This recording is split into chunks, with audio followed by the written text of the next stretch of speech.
What up, guys? On Wednesday, the Federal Reserve raised interest rates by 25 basis points as we expected. As I mentioned before, I really think that hike yesterday was mainly due to messaging, just to stay consistent with what Jay Powell has been saying for probably the past 18 months. But I do think it ended up putting the Fed in a tougher spot because now we're starting to really see effects from them raising rates over the last year. Now, one thing that has been in the headlines quite a bit lately is commercial real estate sector, and I'll explain why. So in one of my previous videos, I explained ZIRP, or zero interest rate policy, which is just the Fed taking interest rates all the way down to or near zero and keeping it there for an extended period of time. Now, during this time in which ZIRP was implemented, obviously that's going to entice more banks and institutions to load up on assets because they're cheap, right? So any of you, and including myself, would do that. Now, one could say that they messed up because they didn't hedge their duration risk and they borrowed short, meaning they took customers' deposits, on-demand deposits, which means they can call for those deposits at any time. And then they turned around and lended those funds out to other institutions or other consumers for an extended period of time. Now, when you lend money out, you can't just say, hey, I'm going to need that money back, man. It's not that simple. And so there was a mismatch between withdrawals and current liquidity only because they borrowed short and lent long. So obviously we've seen 3 or 4 bank collapses this year already. I do believe that there is more trouble coming here in the pipeline, as we have about $270 billion in commercial real estate loans that have to be refinanced this year at like 5% higher than before. And so in addition to office space in the commercial real estate sector not being as profitable, having a higher vacancy rate than normal, it's around 20% right now.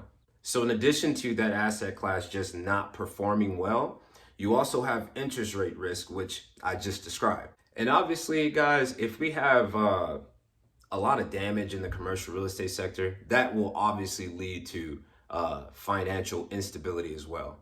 And so, this is something to watch very closely in terms of understanding where our economy is going to go. So the Fed is in a tough spot right now, like always. I mean, one more rate hike in June, which I highly doubt. But let's say if they did, that would be a catastrophe for commercial real estate. But also, everyone's expecting a pause right now at the meeting in June. Let's say we do get a pause. And the labor market still doesn't show signs of softening in a way that brings wages down, which is exactly what the Fed wants to do with the labor market. Bringing wages down will help bring inflation down. And so if you were to pause and then continue hiking rates after that, I think that will also be very tumultuous for market signaling as well. Now, Fed futures are pricing in a few rate cuts, in 2023 and going into 2024.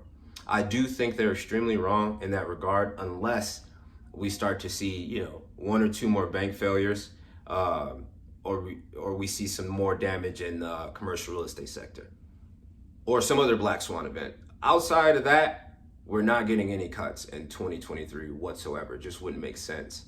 It would make more sense just to keep rates elevated at that time, let the market adjust to that environment, and then start to slowly bring that back down. But we could end up in the same position that we're in now, 20 years from now, by going back to zero interest rate policies in the first place. So what are the risks clearly defined in the commercial real estate sector? Well, number one, obviously you have less demand for office space since the pandemic. People are still working remotely. And so that could lead to less profitability for those developers or owners of those buildings, which means it becomes a lot harder to pay off your debt at a higher interest rate or refinance that debt at a higher interest rate. And you have smaller cash flows at that point in time, which could then lead to a drop in property valuations to the tune of 30-40%, some analysts are saying. So we'll continue to watch things very closely and we will move accordingly. What do you guys think about the commercial real estate sector and the Fed's precarious situation? Let me know in the comments. Always appreciate you watching, and I'll see you on the next one.